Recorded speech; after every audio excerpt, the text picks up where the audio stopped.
अस्सलाम वालेकुम, मैं आपको वेलकम करता हूं अपने यूट्यूब चैनल में।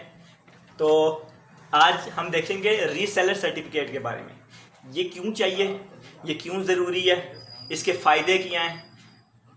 ठीक है, तो आपको जैसे पता है कि एलएलसी के बारे में हमने पहले देख लिया था।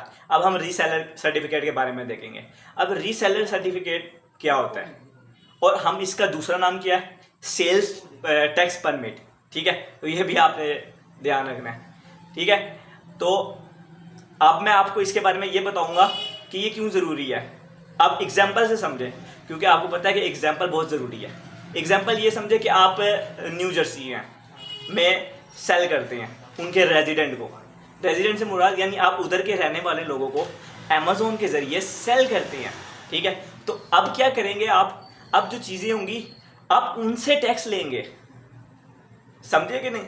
अब जैसे पाकिस्तान की मिसाल लें कि जो दुकानदार होता है और वो जो उस पर जो पैकेट होता है बिस्किट का, उस पे साथ लिखा होता है सेल्स टैक्स। ठीक है, वो आपसे कलेक्ट करता है। ठीक है, तो यही समझ लें कि जो रीसेलर सर्टिफिकेट है वहाँ पे जो आप जो सेल्स अपनी कर रहे हैं, कोई भी चीज़ बेच रहे हैं, चाहे छोटी चीज़ है, चाहे $20 की है, चाहे 25 की है, चाहे 30 की है, चाहे $100 है या अबव 100 है, आपने उनसे उस पर टैक्स लेना है, उससे टैक्स लेना है। ठीक है, अगर टैक्स नहीं लेंगे तो आपका नुकसान है। कैसे नुकसान है, अब कम जो आप वहाँ पे रजिस्टर्ड हैं तो आपने गवर्नमेंट को भी तो टैक्स देना है।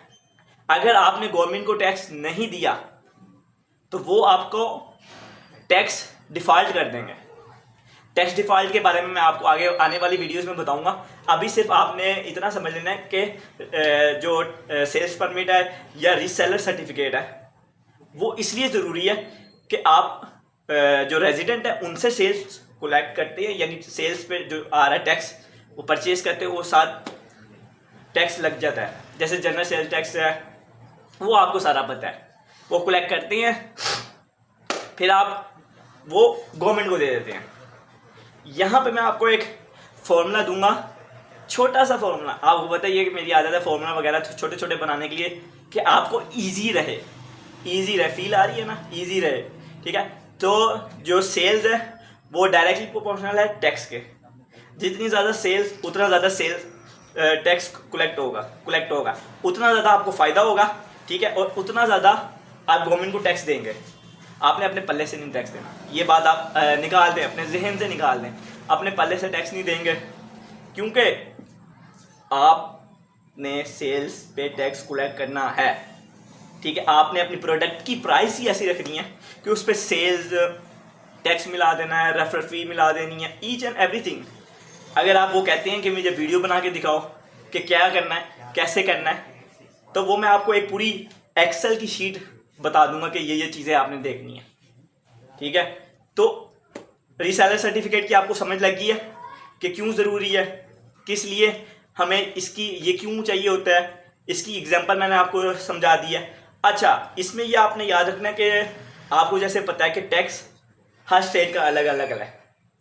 आपने एक स्टेट को दूसरे स्टेट से कंपेयर नहीं करना। जिस तरह आप कराची को लाहौर से कंपेयर नहीं कर सकते, अब इसमें मिसाल है बिरयानी और पुलाव की, तो ये सारी चीज़ें आ जाती हैं। तो इसी तरह आपने एक स्टेट को दूसरी स्टेट से नहीं कंपेयर करना। उधर के टैक्स अलग है, इधर के टैक्स अलग है। ठीक है, तो ये सारी चीज़ें आप आ जाती हैं। हाँ, अगर आपने कंसल्टेंट या कोई चीज़ अकाउंटेंट वगैरह से पूछना है तो आप मुझे कमेंट में बता दें, मैं आपको सारा डिटेल वगैरह दे दूँगा। ठीक है, तो टेंशन नहीं लेनी है, आपने ईजी रहना है। ठीक है, फील आ रही है ना। तो अगर आपको ये वीडियो अच्छी लगी तो आप मुझे बताएं कि रीसेलर सर्टिफिकेट के क्यों ज़रूरी है, क्या करना चाहिए। ठीक है, इसमें मुझे आप पॉइंटेड चीज़ें दें कि ये भी हो सकता है, ये भी हो सकता है। उम्मीद करता हूँ कि आपको ये वीडियो पसंद आएगी। आज के लिए इतना ही, अल्लाह हाफिज़।